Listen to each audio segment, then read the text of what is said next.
중화제는 과수가 있고 불홍산이 있어요. 그러면 어떤 모발에 과수를 쓰고 어떤 모발에 불홍산을 쓰기 전에 일단은 과산화수소나 이 불홍산, 이 중화제가 하는 역할은 세 가지밖에 없습니다.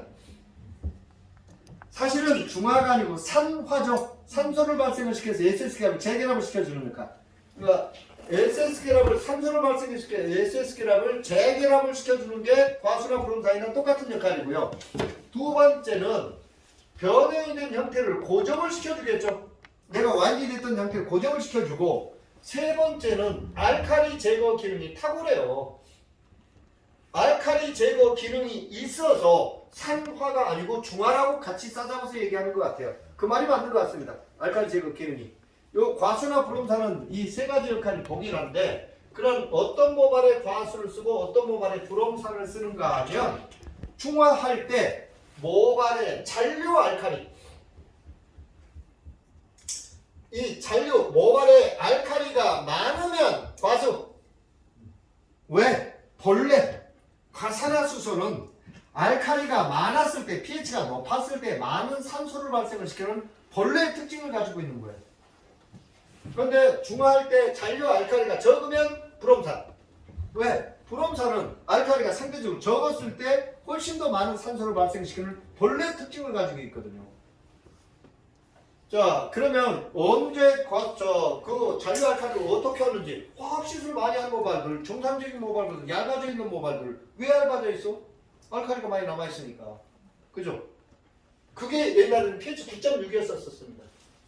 9.6 이상은 과수, 9.6 이하는 불홍산을 썼었는데, 그럼 요즘 쓰고 있는 산성펌제는 다 불홍산을 써야 되는데 왜 산성펌제가 다 과수일까요? 산성펌제 쓰는 모발이 다 어떤 모발이에요? 손상모발잖아요. 거기에 맞춰준 거죠.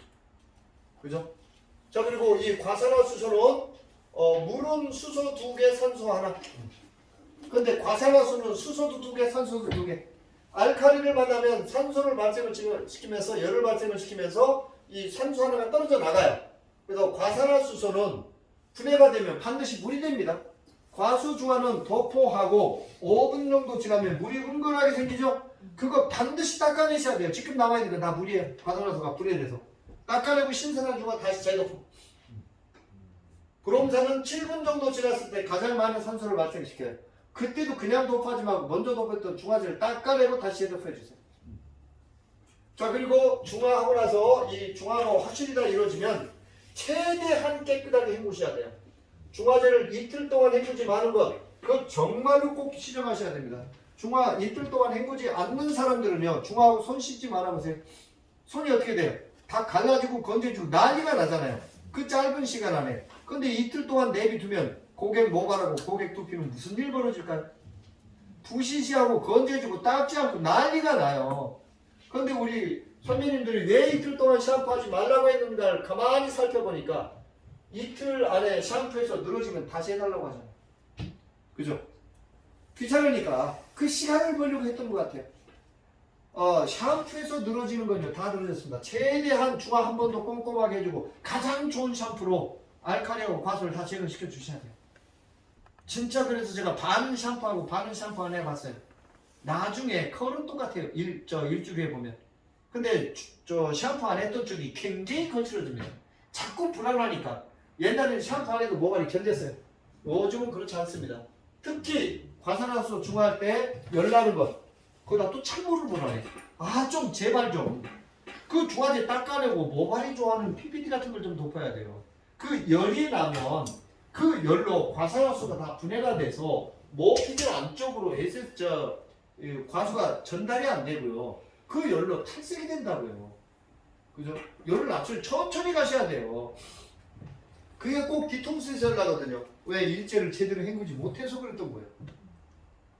그리고 우리 중화제는, 과산화수 중화제는요, 우리가 연모제는 3%, 6%, 9%짜리 쓰지만 우리는 여기 1.5에서 2%가 들어있다고요. 우리 6%, 9%를 섞어도 열이 안 나는데 똑같은 과수 1.5에서 2%가 들어가 있는데, 그죠? 그것도 과산화수소 원액도 아니고 과산화수소 원액 3%를 쓰는 게 뭐죠? 우리가 약국에서 쓰고 있는 과산화수소 소독약입니다. 그건 과산화수소 원액 3%에 물을 97% 넣었던 것 상처에 버리면 막 부글부글 열이 나잖아요. 그런데 우리는 그 원액을 쓸 수 있는 자격이 없어요. 과산화수소 원액 35%에 물을 65%를 요 희석액의 3% 6% 9%짜리거든요. 약국에서 팔고 있는 3%는 우리가 쓰고 있는 15%에 해당이 되는 겁니다. 그거 모발 바르면 모발 다 타버리고 난리가 나요. 여기 35% 희석액에 1.5에서 2%그 과수 중화질을 도포했는데 열이 나는 것.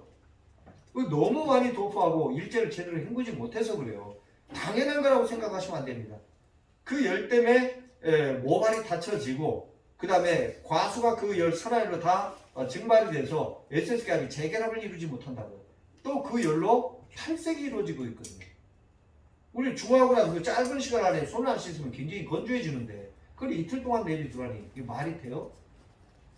꼼꼼하게 그러니까 시작에서 끝날 때까지 우리가 쓰고 있는 파마약 그죠? 1제, 2제 이 아이들은 다 독이 될 수 있습니다. 자, 4주 동안 다른 것보다 우리가 기술은 됐어요. 근데 이 내 기술에 국적이 없어 기본이 없으니까요. 그러니까 모발이 조금 달라지니까 막 흔들리고 난리가 나고 멘붕이 오고 쌩 난리를 치고 있잖아요. 왜 그런가 하면 모발이 바뀐 것만큼 파마 방법을 바꿔주지 못해서 그래요. 우리 후배들은 그걸 안 바꾸면요 선배들 절대 이겨먹을 수 없어요. 선배들을 이겨먹으려면 빨리 파마 방법 바꿔요. 바뀐 모발에 맞는 파마 방법을 우리가 바꿔야 될 그 시기를 조금 더 놓쳤을 뿐이에요. 하지만 절대로 안 늦었다. 전 세계 어딜 가도 4주씩 이렇게 교육받는 게 한 군데도 없다. 이 내용을 받지 못하면 이 내용을 제가 4주 내내 했던 내용들은요 기술이기 전에 기본입니다. 어떻게 기술을 무시하는 기본을 무시한 기술이 존재할 수 있겠습니까? 그죠? 근데 약도 몰라, 수분도 몰라, 열도 몰라. 뭐 어떻게 파마를 하려고? 근데 약도 잘 쓰면 독도 잘 쓰면 약이 되는 거죠. 약도 잘못 쓰면 독이 되는 거죠. 파마에서 약이 하는 역할, 약국 파마약 공부하시고 수분이 하는 역할, 그 다음에 열이 하는 역할. 적당한 열은 확실히 모발 건강에 도움이 돼. 그걸 3박자를 잘 맞추면 이런 일이 벌어지는 거예요. 손상 모발도. 그리고 너무 손상 모발 만지려고 하지 마요. 진짜 W나 봐서 건강모 한번 만져보세요. 정말 예술로 나온다니까요. 야 이게 진짜 나오는구나를 느낄 수가 있다고요. 손상 모발만 만지다 보면 아주 피곤해져. 그거 전문적으로 인식이 되세요. 그 지금 B&B 원장님이 그렇잖아요. 아주 그냥 손상 모발만 주구장창 만지다 보니까 그 손님만 계속 하다 보니까 아차 실수하면 모발 박살 나버리거든요. 그 선 넘어버리면. 그래서 적당한 열 모발 건강에 도움이 됩니다. 또 손상된 모발도 약으로 어느 정도 손상이 안 된 것처럼 하지만 복구, 재생 이런 얘기 하지 마세요. 택도 없는 얘기예요. 어떻게 사람의 머리카락을 파마약으로 재생을 하는 거예요. 그 사람이 왜 미용을 해요? 가서 머리 재생시키지. 그건 정말로 큰일 날 이야기예요. 누구 의사들한테 걸려버리면 미친 새끼들이라는 소리 바로 듣습니다. 정말 그런 얘기는 하지 마시라고. 생각해보세요. 어떻게 사람의 머리카락을 파마약으로 재생을 시켜요? 그건 어차피 우리 신체 혈액만 할 수 있는 일입니다. 자, 조금 부정한 내용이 있으면 참말로 입에 따발총을 달아도 20분이 오가 되거든요. 근데 신기해. 11시간 넘으면 더 쌩쌩해져 여기 있는 사람들.